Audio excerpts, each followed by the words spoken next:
एक लग्नपत्रिका, 2 महिला पोलीस आणि एक असा निर्णय ज्यामुळे संपूर्ण पोलीस दलात चर्चा सुरू झाली. पिंपरी चिंचवडच्या 2 महिला पोलीस कॉन्स्टेबलनी एकमेकींसोबत आयुष्य घालवायचा निर्णय घेतला. लग्नाची तारीख ठरली, ठिकाण ठरलं. आळंदीत वैदिक पद्धतीने लग्न करण्याची तयारी झाली आणि सगळ्यात महत्त्वाचं म्हणजे दोघींनी आपल्या वरिष्ठांकडे रजेचा अर्ज देताना चक्क लग्नाची पत्रिका जोडली. पण त्यानंतर अवघ्या काही दिवसात अशी परिस्थिती निर्माण झाली की 30 ऑगस्टला होणारं हे लग्न आता होणारच नाही. नेमकं काय घडलं? घरच्यांना या लग्नाची आधीच माहिती होती का? जर माहिती होती तर त्यांनी लग्नपत्रिका छापू कशी दिली?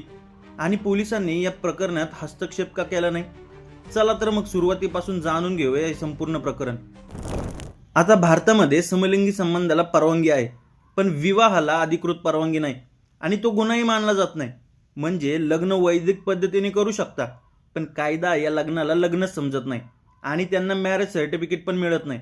पण तरीही भारतात कुठेतरी समलिंगी विवाह पार पडल्याच्या बातम्या आपल्याला सतत सोशल मीडियावर ऐकायला मिळतात. पण जेव्हा ती बातमी आपल्या आजूबाजूची असते, आपल्या जवळची असते, तेव्हा त्यावर जोरदार चर्चा सुरू होते. या दोन्ही महिला पोलिसांची ओळख भरतीच्या दरम्यान झाली.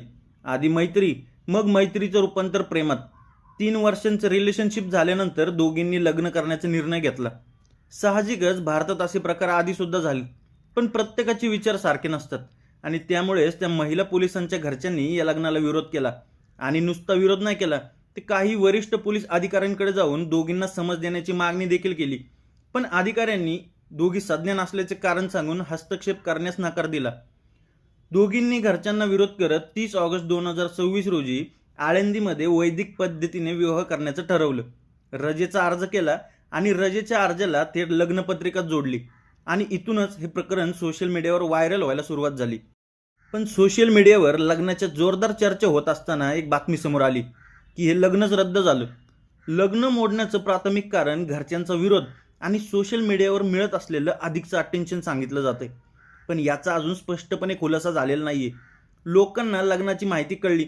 काही व्ह्यूजसाठी लोकांनी याबद्दल अधिक वाढून गोष्टी सांगायला सुरुवात केली. काही ठिकाणी तर लिंग परिवर्तनाच्या चर्चा पण सुरू झाल्या. पण तुमच्यासाठी मनोरंजन असणारी एक खोटी बातमी कोणाचं तरी स्वप्न मोडू शकते. हे काही मीडिया आणि क्रिएटर लोक विसरत चाललेत.